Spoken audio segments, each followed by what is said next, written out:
Good afternoon, and welcome to our session on what FAAs need to know about cybersecurity initiatives, data protection, identity theft, and cybersecurity risk management. My name is Michael Dean, and I am Chief Enterprise Risk Officer at FSA. I just came on board about 90 days ago, so I'm relatively new to the position, but I came along with Dr. Johnson with an increased focus on enterprise risk. Let me introduce my colleagues to my left, who are co-presenters. Dr. Linda Wilbanks, who is Senior Advisor for Cybersecurity Risk Management, and Theon Dam, who is our Information Systems Security Officer at FSA. And we are also joined by two of our other colleagues who are very important to cybersecurity and cybersecurity risk management. We have Dan Commons, who is our Chief Information Security Officer, and Tina Rodrigue, who is our Senior Advisor for Cybersecurity. So what I would like to preface this presentation with is that Theon will be covering the bulk of the presentation. And Dr. Wilbanks and I wanted to use this presentation, this opportunity, to introduce a brief introduction to the topic of enterprise risk management and enterprise cybersecurity risk management. And if some of you made it to Dr. Johnson's general session this morning, he mentioned that we will have a new executive level focus, so our institutional executives start paying attention to enterprise risks, especially our cyber risks. And so we thought this would be an appropriate audience who could reflect on the topics that we introduced today, and you can then take a look at your institutions on what enterprise risk management and cyber risk management might look like in the future for your institutions. So this presentation is broken into two parts. Theon, the second part, will be handling a discussion or a presentation on operational cybersecurity, and Dr. Wilbanks and I will be talking about an organizational view of risk where we will introduce enterprise risk management and cybersecurity risk management. So onto our part of the presentation. We want to accomplish three basic things today with this presentation. One, to just give a very brief introduction to what enterprise risk management is. And we want to show some differences between cybersecurity and cybersecurity risk management. So maybe how to think about the two of those. And lastly, before Dr. Wilbanks and I have concluded our part of the presentation, we want to suggest an executive management level focus on enterprise risk management, including cybersecurity risk management. So enterprise risk management. I think it's best that we start with some risk terminology. A lot of times when we think about risk, we think about the bad things that can happen. Well, where we like to start is a more proactive approach to risk and thinking about what things can undermine the accomplishment of our objectives. So it's really the effect of uncertainty on those objectives. For example, pertaining to cybersecurity, one of the objectives might be to appropriately secure access and data right at your institutions.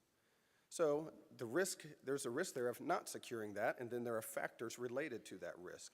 So if we address those factors proactively, we can then accomplish or better accomplish those objectives. Okay, so what is risk management? Risk management really is I guess if you boil it down, I would say it's a series of coordinated activities that try to control those challenges or threats to accomplishing those objectives or to achieving your organizational goals. Well, if that's risk management, what does enterprise risk management seek to do?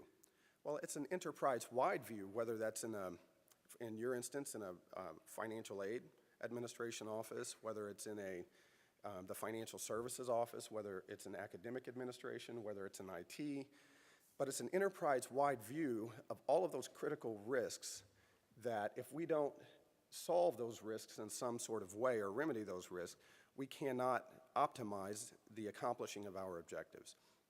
So that's what we try to do, is we try to connect the risk across the different business units and try to provide value in terms of accomplishing strategy or the strategic objectives within an organization.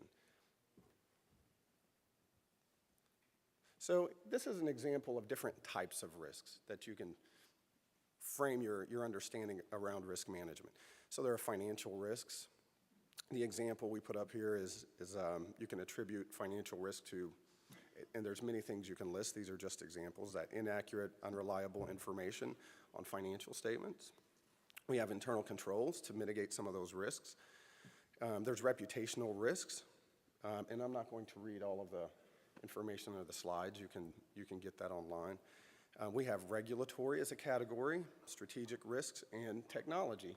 Technology, we spend a lot of time focusing on data security, but it's more than just about data security.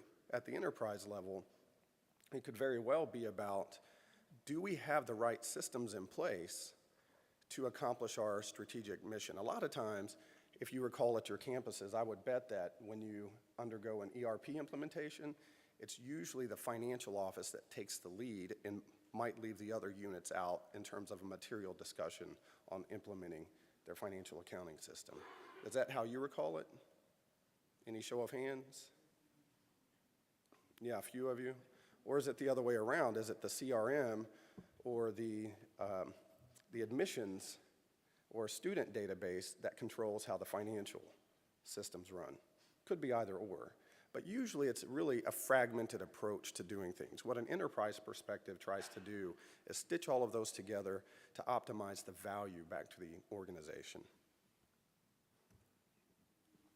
So taking a look at some differences between traditional risk management and enterprise risk management, usually traditional risk management focuses on discrete risk. That means if we have risks in the technology office or even risk related to data breaches, we focus on just that and try to remedy or lessen those risks. Well, enterprise risk management tries to take a look at what's going on in the technology office, and we try to interconnect that with what's going on in the finance office and other business units to see what impacts the other, and then try to make the best or the most optimal decisions so we can get to our strategic objectives faster. So that's really the major difference. And these are what I consider to be critical elements to implement an enterprise risk management program. First of all, you have to have the appropriate investment. And that's not just in dollars. That's in human resources and energy, usually from the executive level focus. That means your president and your board to invest the time and financial resources into creating an enterprise risk management program that works for the institution. Really, and all of the risk management processes should really tie to the strategic plan. Traditional risk management doesn't necessarily tie them to the strategic plan. It just intends to remedy a potentially negative situation. With enterprise risk management, we want to think of our risk in terms of what stands in our way to accomplishing the goals in our strategic plan. Thirdly, and this is imperative, and it's really important to Dr. Johnson, it's important to me, coming from an institution too, is you have to have board and executive level focus and accountability. I will add that for the risk, and that includes cyber risks, especially cybersecurity. Boards or presidents attest to their financial statements, but they have yet, from what I've seen, the same expectation from a culture perspective to attest to the focus or the level of their cybersecurity and be held just as accountable. But I think now data and the protection of it is just as important as having a good financial report at the end of the year. And again, enterprise risk management looks at risk organization-wide and takes into account the interdependencies of those risks and business operations. And lastly, I included this enterprise technology, including cybersecurity risk. We have to begin taking a look at cyber risks across all the business units and taking it into account not just for one system or two systems, but how do these risks impact business units that may not have anything to do with each other or much to do with each other. So it's that type of thinking. And with that, Dr. Linda Wilbanks will introduce cybersecurity risk management and some terminology around that concept. Thank you, Dr. Dean. Okay, so now you all know what enterprise risk management is, right? Okay, I know it's after lunch. Now let me talk about cybersecurity risk management. Again, we need to start with what are the definitions and what are we talking about? The whole idea of information security risk is the risk to your organizational operations. If you can't move forward, if you can't function your networks and retrieve your data, it's a risk. And especially when we talk about security, when there is a risk to the disclosure, disruption, interruption to your networks or your data, you always have to know that your data is protected in confidentiality, that no one can see it, in integrity, that the data is accurate, no one has gone in and tampered with your data, and with availability, that the data is there when you need it. So when we talk about the cybersecurity risks, we want to make sure that you have access to your networks and that you can rely on the data. When we talk about the sources of risk, let's start on the right-hand side first, because all of you have probably heard about the WannaCry. All of you have heard about Trojans, viruses. These are what we all talk about when we talk about cybersecurity risks. And the first thing that most people think of, where are the risks? But in fact, there are many other places, and for you, our schools, financial aid, your biggest risk is actually in that first category in the second word, students. Students are a high risk factor for our institutes of higher learning, for the colleges, for the universities. Students are very generous with their passwords. They're very generous with their computers. Oh, it's open, just go ahead and use it. You don't need the password, I already signed on. Oh, you're having access to this. Well, here's my password. Oh, look at Facebook, here's where I went to high school. Students are a very high risk. Anyone with access poses the risk. We also saw this year the natural disasters are a risk, the hurricanes that came through in places they'd never hit severely before, and many schools had to shut down for a long time. We saw this a while ago with Katrina, where the universities had to shut down. We have to take into account those risks do occur. In Virginia, about 7 years ago, we had an earthquake. We don't have earthquakes in Virginia. But it's a natural disaster that shut down companies. These are risks we have to take into account, even though they're not highly prevalent. The last one are these things.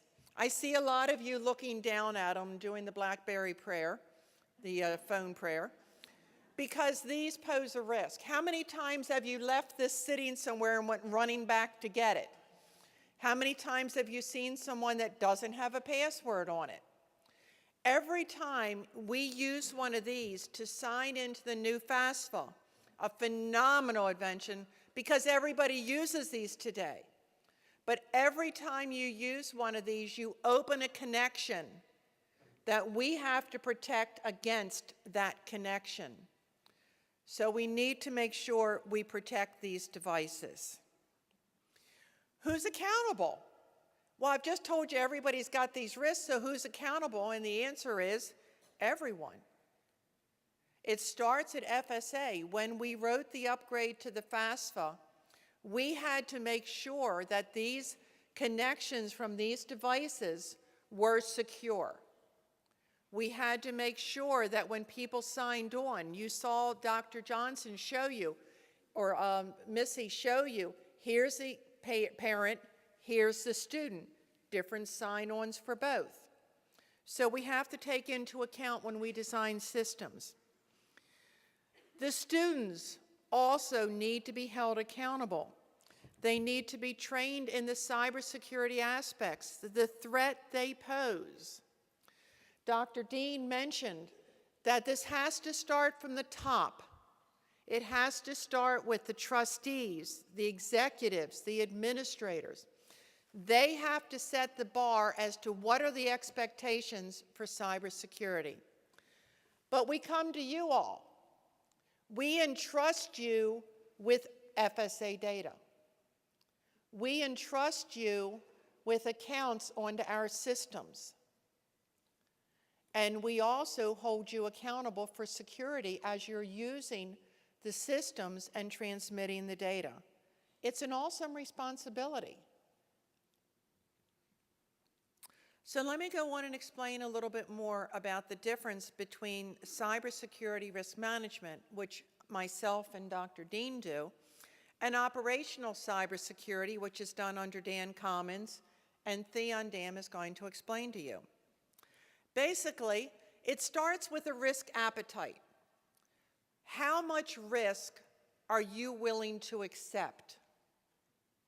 It's a question we don't ask very often, but it's a question we do need to know. Because as we move through and identify the risks, and we work with operational security to identify the risks, we determine the risk mitigations. What are we going to do about these risks? I've just stood here and talked about natural disasters. I've talked about students. What are we going to do about it to reduce the risks? But if we don't know our risk appetite, we don't know to what level do we have to reduce the risk? To what level do we have to put the mitigation plans in? Because all the mitigation plans cost money.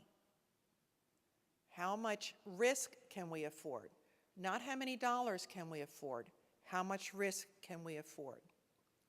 We need to develop a risk registry and profile, and all of you need this same information because we need to know what are our risks. How do you manage them if you don't know what they are?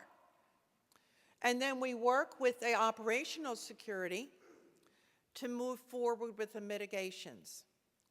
And finally, we have to monitor. How do we know if we've achieved our objective?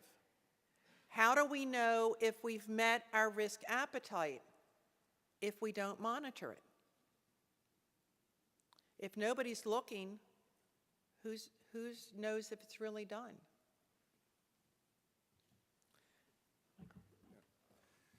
Okay, so for our last slide, before we hand it over to Theon, we wanted to suggest a strategic focus to institutions, and it might look like this, might look like a little bit different. But first of all, it's about the Board of Trustees having oversight accountability of the institution and accepting that accountability for all of its enterprise level risks, including its cyber risks. So a board hires a president, and the board should also hold the president accountable for the same oversight accountability, and the president should put his or her own focus also on enterprise level risk, including cyber risk, promote a culture of risk management throughout the campus or the institution, and hold the upper level administration accountable for managing those high level critical risks, especially when it comes to cyber risks. And we put some differences that we've already talked about underneath what looks like a quasi-organizational chart at an institution. So what we're proposing is doing exactly what we are doing at FSA. Dan Commons, with his expertise as a Chief Information Security Officer, Tina Rodrigue, she's an expert in strategic cybersecurity, and Linda and I in enterprise risk management or enterprise cyber risk management as a component of enterprise risk management. We all work together. Tina will advise us on how to strategically stand up the operation. Dan will be, while he's knee-deep in actually mitigating the risks from an embedded perspective inside the technology office, he also adds to how we should shape our risk profile and what we need to do going forward to achieve our higher level objectives. What we're suggesting is that institutions need to have a very similar focus, and it needs to start with accountability to the Board of Trustees for student data, for employee data, and any other kind of data you can think of, and it has to flow through the president to senior level executives.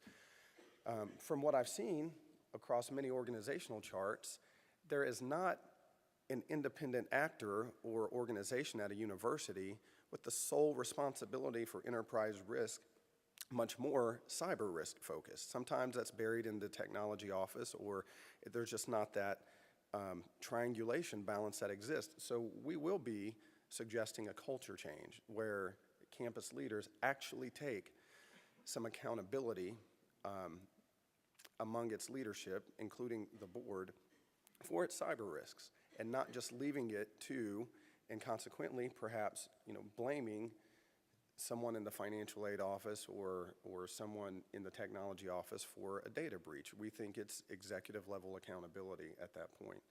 And with that said, I would like to introduce Theon, who will begin talking about the details of cybersecurity.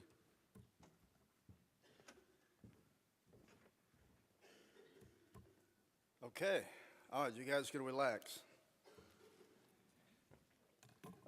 Thank you, Dr. Dean, Dr. Woodbanks, for the introduction. As Dr. Dean alluded to, we're going to spend some time talking about operational cybersecurity during the second portion of the presentation. So obviously the purpose of the presentation is to provide you folks, the institution of higher education, some cybersecurity guidance on IT securities. So that reminding you that it is an obligation, you as an institution, to make sure that the data that reside within your organization, within your information system is protected, is safeguarded at all times. But also to make sure that all breaches are always protected and resulting of lost PII data to FSA. So some agenda items that we're going to be covered this morning or this afternoon is we're going to revisit briefly on various laws and regulations, which again, it speaks to you as an institution, which you have an obligation to make sure that data is always protected while it's residing within your organization and within your system. We'll take a look at some of the security initiatives that FSA has been working on for the past year. And we'll take a look at the differences between what considered to be PII, personally identifiable information, versus sensitive PII. And then we'll take a look at some of the security and privacy awareness, things like what is a malware, what is phishing, ransomware, things of that nature. And we'll also give you some tips on how to safeguard PII information. So we'll go on into that in details. Lastly, we'll take a look at cause of breach, which a study was conducted by an organization for a number of years. So we'll take a look at their reporting results on that. I jumped ahead earlier, so we'll just skip that. In terms of your obligation, this is as a reminder. A Dear Colleague letter was sent out back in July of 2015, which again remind you as an institution of higher education that you have an obligation to make sure the data reside, the data belong to the student, belong to the parents. These data are always protected while under your supervision. Some other legal obligations, SAIG enrollment, participation agreement, Higher Education Act, Privacy Act of 1974. These very laws and regulations also has those specific language that speak to the requirements that I just mentioned. But also we'll take a look at some of the safeguard rules outside of, within the GLBA, Graham-Leach-Bliley, which basically applies to you folks in the audience this afternoon. That you have an obligation to make sure the data is also protected. But how do you protect those data, right? So the last bullet there, the regulations specifically illustrating an agency or an organization must have some sort of written procedures, right? Documentation, things such as system security plan, which hopefully provide an illustration of how you're about to go protect these data. Okay? So as I mentioned, some of the initiatives that we've been working on, active confirmation, as you may have been aware of, is the annual recertification of the primary destination point. So hopefully some of you folks in this room, the primary DPA, have an opportunity to sign on to the SAIG enrollment site to conduct the validation of your TG mailboxes, SAIG mailboxes and the TG numbers. For those schools that are working with the servicers, we encourage you to work with those organizations, making sure that they too perform these validations. Certainly, these activities has to be done by the 15th of December to avoid any disruption to your business process. The second bullet point there, we're going to be talking about the Federal Student Aid Identification, FSA ID. This is specifically to the pass user, Person Authentication Service. Currently, the pass user has the ability to, in the event of their user's account is locked out or they forget the password, things of that nature, they currently have the ability to go in and answer challenging questions to unlock their account, and also to receive the secure code via email. So early this year in May, we actually implemented a new feature called short message services, which is an ability to, for a user to able to get the secure code text to their mobile device as a mobile phone. So what is personally identifiable information, PII? Right, so PII defined as all personal information associated with an individual, ranging from names to social security number, alien registration number. So essentially, any type of information that could potentially identify a person or an individual is considered to be a PII. Sensitive PII, on the other hand, obviously requires more protection. So in other words, if you combine any of this information with a previous screen, you get yourself sensitive PII, right? For example, you've got some person's name and their social security number. Couple that with date of birth and mother's maiden name. So you've got a full metadata that you could potentially fill out a mortgage application or a credit card application. So certainly, sensitive PII requires more protection. Improper release of the information could result in embarrassments or unfairness to the individual that is affected. So in terms of protecting PII information in the course of communication, you want to certainly make sure that anytime you have a need to email information that is sensitive PII or PII, you must always make sure you use some sort of encryption methodology, right? You want to make sure the information is encrypted, passwords protected, and send the information in an email, and obviously follow with a subsequent email with a password. So those two items should all be sent out separately, not in the same email message. So some ideas on the safeguard PII, collect PII that you're authorized to collect. Again, we'll go back to the example of using the FSA ID as opposed to the metadata such as SSN names and date of birth and mother's maiden name, right? So look for ways to reduce PII as much as you can. Store PII in the appropriate control environment, which is important. Safeguard PII in any format. So, you know, whether you have a paper PII format or electronic format in a DVD or CD, you should also make sure that if it's in a CD or an electronic format, you want to make sure you encrypt the information and locked away in the locked cabinets. And then by the same token, you should do the same for paper PII. Safeguard the transfer of PII, we just mentioned that briefly. Make certain that you encrypt the information using some sort of encryption methodology, password protecting information before you send that via an email. Fax. Yes, I know we all still using fax. And if you have a need to send fax to somebody, make certain you notify the recipient, hey, I've got a fax coming with PII information in it, so make sure you stand by the fax machine and grab the other fax as soon as it comes out, right? Dispose of PII properly, so in other words, for those of you here, maybe an IT folks or an IT security folks in the room, if they're not in here, make sure that you communicate back to these folks. There's some sort of policies in place, maybe a data retention policy. You want to make sure that, if you have a 12-month data retention policy or 2-year policies, you want to make sure that information either purge or digitize in the electronic format when the retention period is up.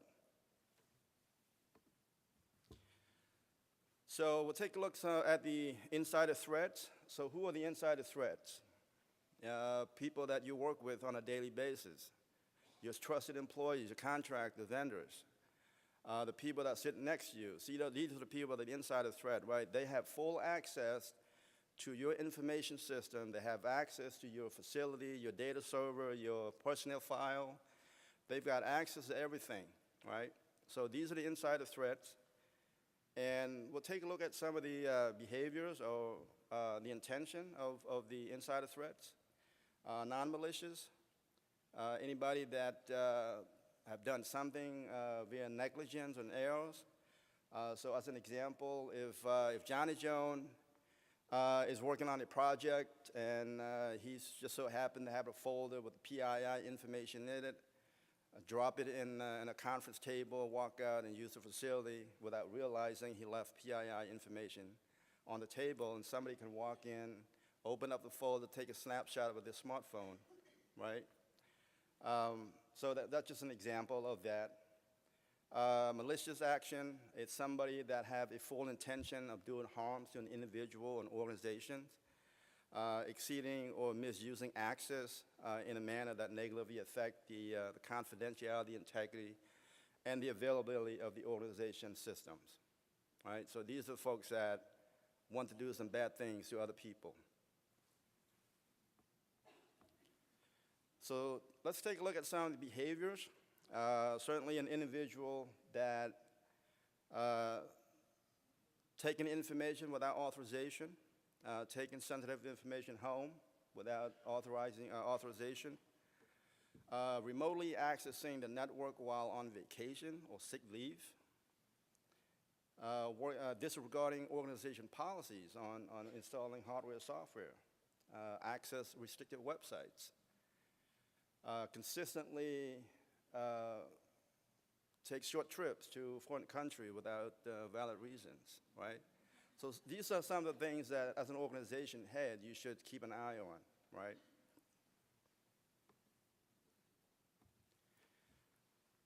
Social engineering. So what is social engineering? It's a term that's used to describe an act of manipulating a person, right? Using deception, persuasion, and influence. So I'll give you an example. Social engineering could be phishing scams, which we're going to talk about a little bit earlier, momentarily. Other example of social engineering, for example, tailgating or piggybacking. If I have the permission right to gain access to a restricted area, and then Dr. Dean here shouldn't be there, so I'm accessing the restricted area, and all of a sudden he squeezes behind me, and then off he goes, right? So that, and then now Dr. Dean have access to all those information within the restricted area where he shouldn't have access to begin with. So that also would be an example of social engineering. So phishing. The goal of phishing, obviously, is to obtain the information that can be used for the identity theft, right? So in this example, an email alert came up and notifying a user that a parcel order is ready for pickup, and encouraging this person to click on the link to get a receipt. And what happens if he or she click on that link? Most likely the malware behind it is executed without them realizing what is happening, and off they go. That computer is either infected, and if the computer is infected, most likely your entire network is infected. Spear phishing is slightly different than phishing. So when you look at spear phishing, it's somewhat personalized or customized to a specific individual or an organization or a group. It appears that they have been coming from a legitimate organization or an individual. Again, the goal is to obtain specific information on an individual, or to the intention there is to infect an individual computer or organization system.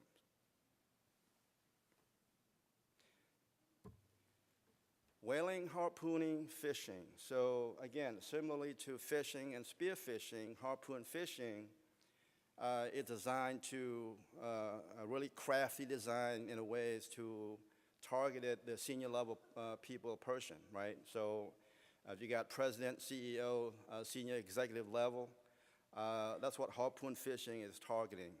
And the idea is that they want to be able to get to the highly classified information or highly confidential information within your information systems or your organizations. So some ways to look for phishing and spear phishing. Rule of thumb, make sure, slow down, analyze the message, see what it says. What does it really want you to do? If you don't know the sender, maybe not opening the message, maybe not click on any links, and do investigation of your own. Make sure that the sender you recognize, or if it's not recognized, then don't do anything with that email message. Email message is not similar to what you have received in the past. Okay, include links. We talked about that in the example previously. Immediate action. So, you know, you've received an email that said, hey, I'm looking at your bank's account right now, and you've got a negative $500, and I need you to provide me your social security number so I can run validations, right? You need to do that right now, okay? So things like that you want to keep an eye on. Certainly, phishing, spear phishing, email messages typically have poor grammar, misspelling or punctuation, things of that nature. Just be mindful. These are some ideas that you can take back and train your staff and within your organization. So ways to stay out of the phishing net. Right? Don't open the attachments. Click on links received within the unsolicited email messages.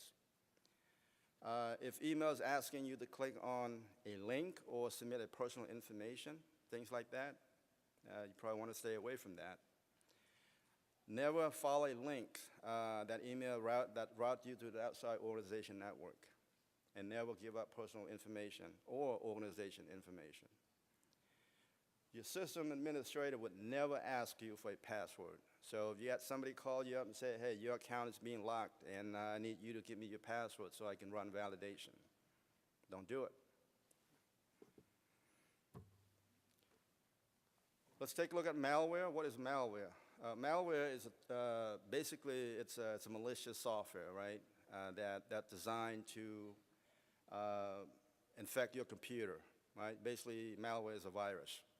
Okay, so if your computer acts in one of these symptoms, sluggish, systems crashes, you got advertisement pop up left and right, and you have an inability to run a specific program, these are the symptoms that most likely your computer has been infected with a malware.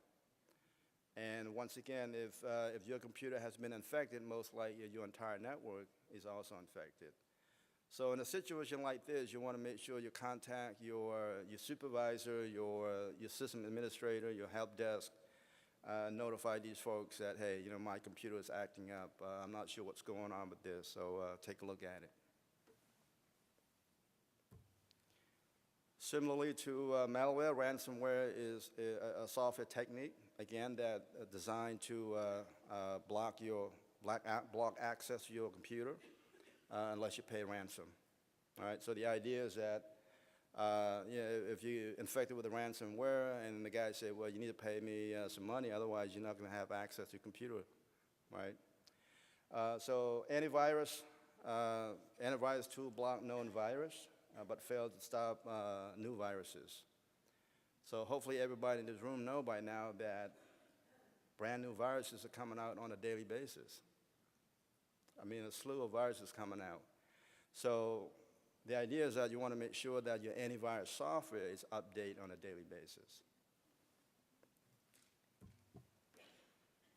So in terms of mobile computing devices, laptop, iPad, I think we all have them. We all use them. In some cases, we use them to do pretty much any type of business that we'll conduct, as we would have on a laptop or a desktop computer. But obviously, their sizes make them vulnerable because it could easily get lost or stolen, right? So some ideas, some tips, be extra vigilant about storing data on these mobile devices. If you can help it, avoid using these devices to store any type of PII data on it. Again, once these things get lost or stolen, get in the hands of the bad guys, you're in big trouble on that. Maintain physical control of these devices. Use password or passphrases. I've got a 24-year-old son in the Marine Corps. He used the last 4 digits of his cell phone number to unlock his phone. How secure is that, huh? So some dangers of public Wi-Fi? Obviously, it's free. It's great. Everybody use them, right? But where it comes in terms of the danger is that it's not secure. Lack of encryptions. Rogue access point, meaning these attacks could come from anywhere, right? So those of you that are supposed to turn in your report before you make this trip, you decide, oh, let me go run to the cafe and, run this report for my boss.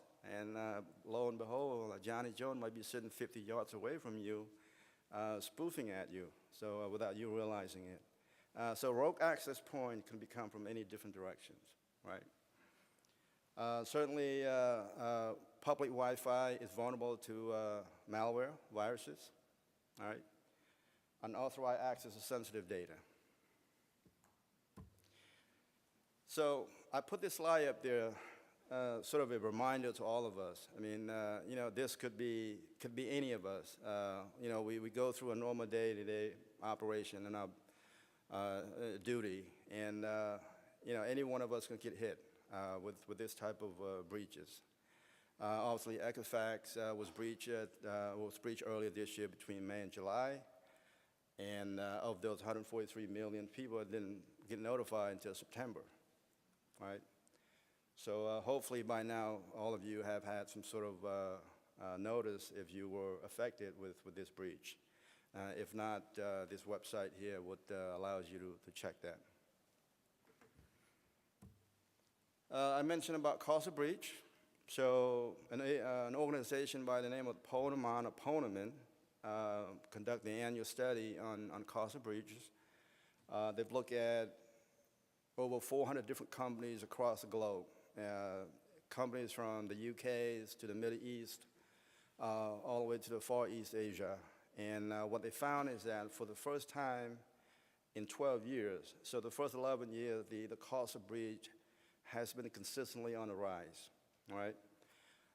So for the first time in 12 years, they found that the cost of breach actually went down slightly, about 10% decrease. And of course, it dropped from 4 million down to 3.62 million. In terms of the cost per record, it's dropped from 158 to about 141. Here in the U.S., it costs about 221 down from 224. So the idea is that, so what are the cost reduction factors that, based on this study, right? They look at it, and they found that having the incident response plan and the incident response team, and you test them on a regular basis, and get them in the ready mode, so that in the event of you have a breach, you have an incident, having this team ready to react to the situation, to detect, to remediate the issues, and to recover and put your system back into production in a timely manner. So this is the main factor that contributes to the cost reduction. And then certainly the second item there, we talk about the use of the encryption, right? Maybe you go back, talk to your IT folks. If you don't have an agency-wide or an organization-wide encryption policies, maybe this is something that you need to talk with them and have the appropriate policies in place. For me personally, I think employee training should be up there as well. I mean, by far, I think us, human beings, are the #1 source of breach. So having appropriate training programs or training your staff on a regular basis, I think is essential. Things like, how to recognize what a malware is, what a ransomware, clean desk policy, things like that. These are instances where you can fold that into your training program and training your staff on a regular basis. And certainly having some sort of subject matter expert also certainly help. I'm not sure Dan is looking for a new job or not, but he's a CISO. Having hired a new CISO or security officer certainly help alleviate some of the cost.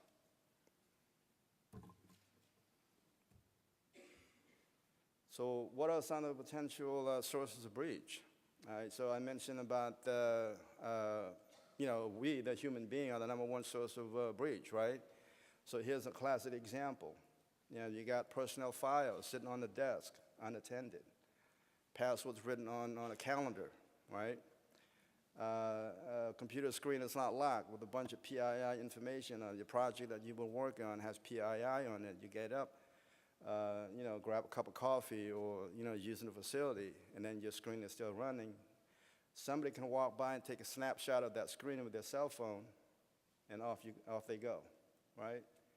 So again, I go back to talk about, having these type of policies in place within your organization.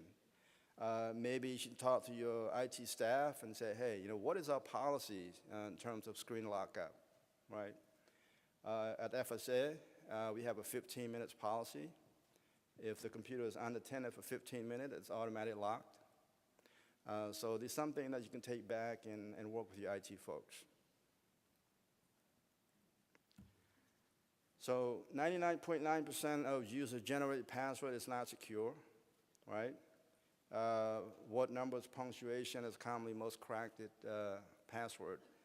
So I'll just give you an example. Stay away from using phrases or words that's straight out of the dictionary, right? So an example would be running 101, right? Exclamation point, exclamation point. Or password 123, exclamation point, right? Bad guys know how we behave, so they know how to get this thing quickly, all right? If you must use the word password, maybe transpose some A or $ with an S or some things of that nature. Mix and match. 6-character password takes them 12 seconds to crack. 7-character password takes them 5 minutes. 8 characters takes them 4 hours or more. So having a complex password is good, but also having a lengthy complex password is great. Okay. So who has a responsibility? I think Dr. Woodbanks alluded to that we all play a role in terms of a responsibility and safeguarding the data, right? So we all have that responsibility. In terms of breach process, correct breach process, again, I mentioned earlier, if you suspect that you have your computer is infected, things of that nature, you want to certainly call the help desk supervisor and let them know. And they, in turn, should be calling FSA or contact FSA through SAIG, cps.sig.ed.gov. I've been remind you all that this reporting should be reported to FSA moments notice or the day of. So in some cases, you may say, well, let me have my IT guys investigate this a little bit further before we report to FSA. So we encourage you not to do that. Moment's notice, if you suspect something happening, report to us, let us know, and then we'll get somebody to help you work on it. So in closing, as I mentioned, only collect the information that you absolutely necessary and share the information with those that are absolutely necessary and need to have access to the information. All right? Review and reduce, inventory the PII, look for ways to eliminate PII, the use of PII. Think before you hit the send button. Email by far the #1 source of breaches. I mean, in translation, I think we're the one who's hit the send button, right? So by far, we're the #1 source of breaches. Scramble, don't gamble. Make sure you encrypt the information. Minimize or eliminate the use of portable devices. All right, we'll talk about that. To protect PII and paper. Enforce clean desk policy. Use secure recycle shredding bins and lock cabinets to store the PII information. Some resources you can look at your own leisure. I think we're done. Here's our contact information. So now we've been talking for the last hour, so it's your turn to ask us questions.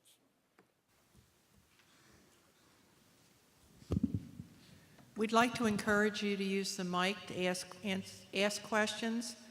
We also want to remind you that there is session number 37, Post-Secondary Institution Data Security Overview and Requirements. It's today at 2:20 with Tina Rodriguez. Hey, if you all tried to go this morning like I did, and you got there early and couldn't get in, they moved it to a bigger room. It's in the Southern Hemisphere 3 now, and it holds 4 times as many people. So I strongly encourage you, try again. But we do have some questions. Sir. Hi, Dr. Steve Rubin, Colorado Academy of Veterinary Technology.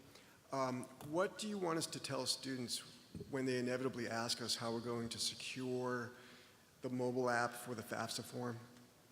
I'm sure I'm anticipating questions from parents and, as well as students. Do you want to go through? Yeah, I don't have an answer directly for that, but there's no intent to store data on the mobile app itself with FAFSA. Okay, so I think that's the best answer we have at this point. And Dan, do you have a comment on that?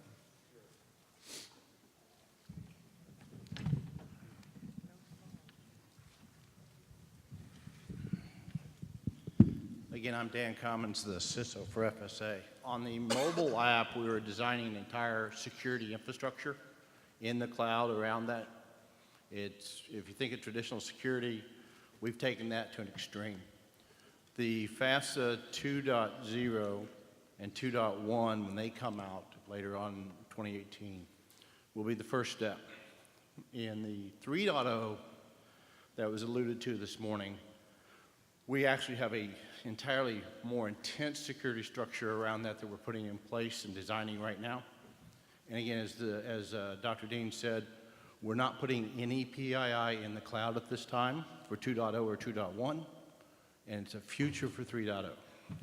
And then as a follow-up question, for when we back up data, is the cloud considered someplace that can be secure, or is that just something we should avoid altogether?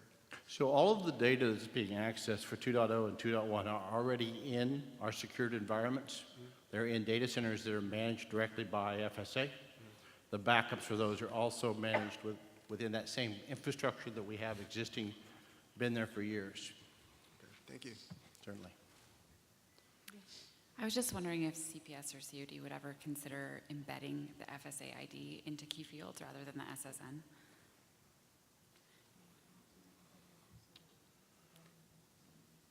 I don't have an answer for you, but we'll take that back. I don't know that we've discussed that before.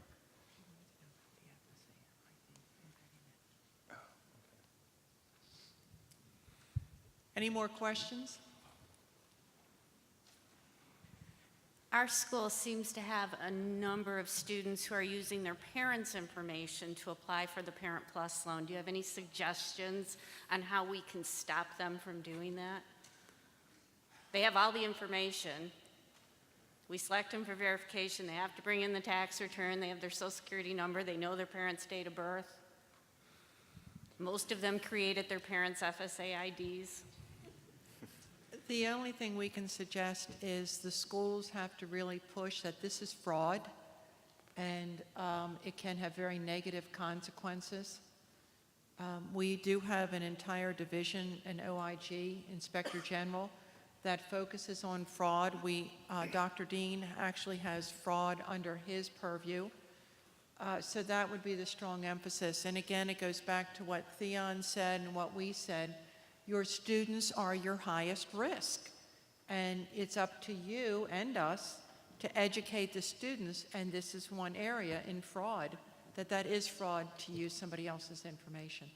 So, and the other comments on that, maybe we should point them to the PASS system, that have them read their disclaimer on the PASS system. There's specific language in there that says, don't do it.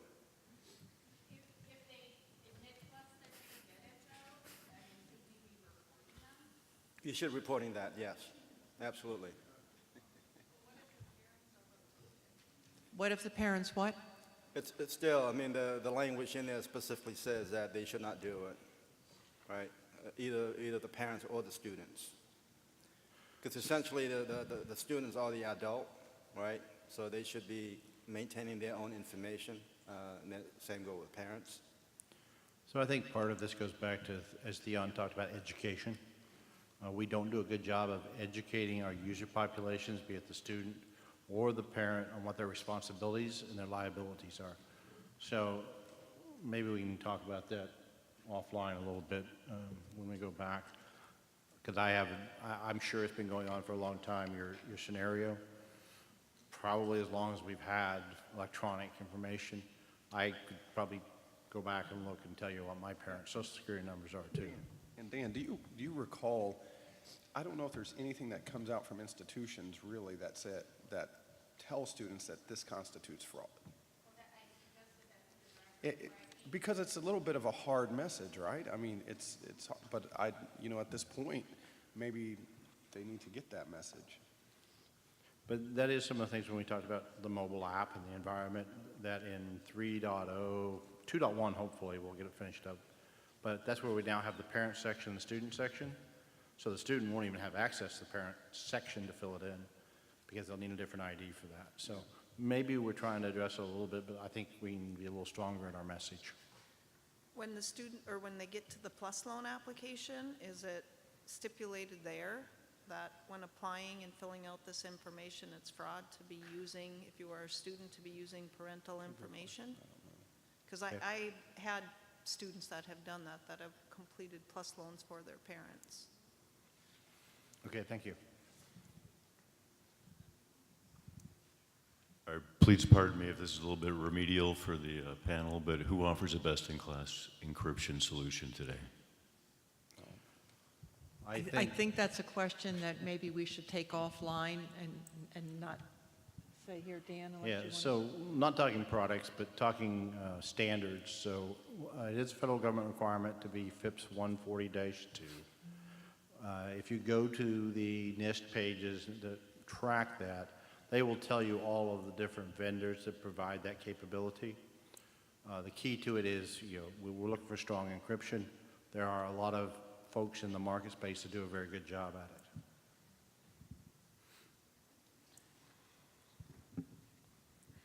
Requirement to report any kind of breach. I heard you say there, don't wait and report as soon as possible, which is certainly understandable. But at what point does it become reportable?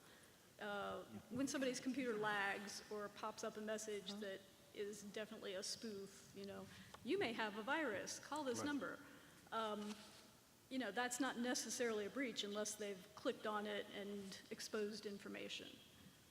You certainly don't want to get 5,000 calls a day from all the institutions across the country where that's popped up. Right, At what so- point does it become something that is reportable? Yeah. So there's two aspects to reporting, and I'll let Tina explain one aspect, which is more of the thing that Tina's involved in with the schools.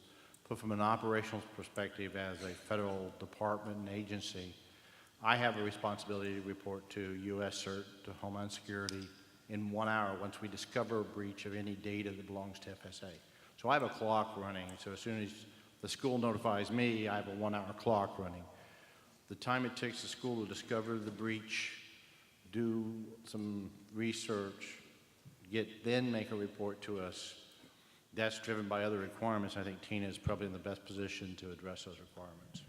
And let me just add one more thing. The reason we need you to report it immediately is because if you are being attacked, if one school is being attacked, it's possible that there's other schools. So the sooner we can get the information out there that we can look at where the source of it is, the sooner we can help you. And as Theon said, the price of a breach has gone down because we respond faster. But is it a breach if you just get a pop-up message on your webpage and you haven't actually exposed anything? You're only one of many people. Yeah. So somebody else may have popped up, and if we know about it, we can respond faster. Tina? Yeah, so the answer is you do not need to report every attack, just every successful attack. So the quick answer is you have to be an A+ student when it comes to security. There's going to try 100 times, and you have to defend 100 times. But if you are only right 99% of the time and they get you once, it's one report. The other thing is that your SAID agreement says that you will report it immediately.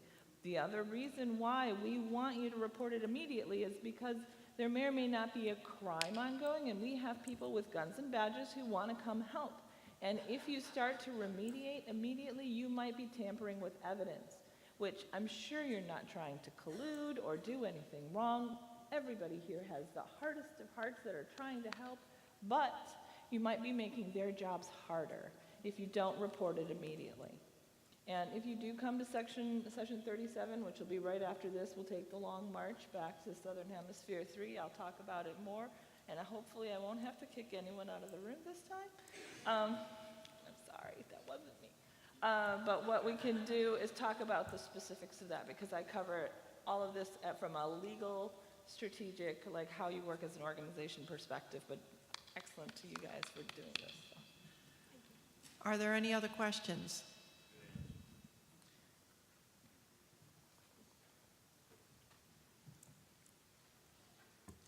Rosemary Frusi, NYIT. Question about the FSA ID and the Social Security number. That's been a challenge for years and years between transmissions with Social Security numbers, having students bring in their SSN card to confirm that they are who they say they are, et cetera, all these other things. Is there a way that for the processing piece of the transactions with card and cash origination, disbursement, et cetera, that the FSA ID could be utilized rather than the Social Security number?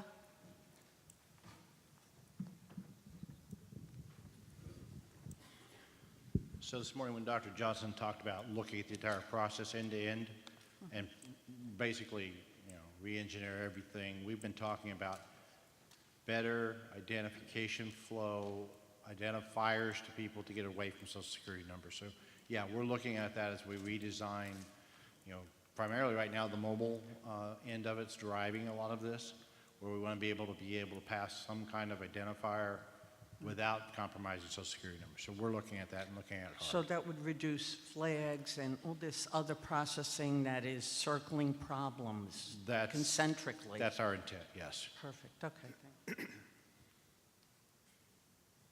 Okay, I guess we got the next session. Thank you all very much, and we'll be here if you have any questions afterwards.